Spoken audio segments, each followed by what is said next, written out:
wie heißt dein Freund eigentlich noch? Oh, Mama, jetzt zum 5. Mal. Der heißt Oskar. Oh, das ist aber ein schöner Name. Oh, ich glaube, das ist er.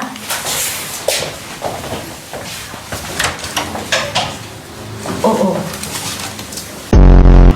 Meine Mama hat mir ins Ohr geflüstert, die Gisela. Du bist der geilste Mann der Welt.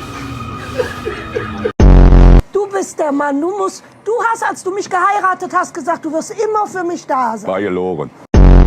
Ich hab ihm gar nichts gemacht, nur ein paar Jahre. Hier, ich hab gar nichts gemacht, gar nichts. Ich hab nur eine Bier getrunken, eine Bier.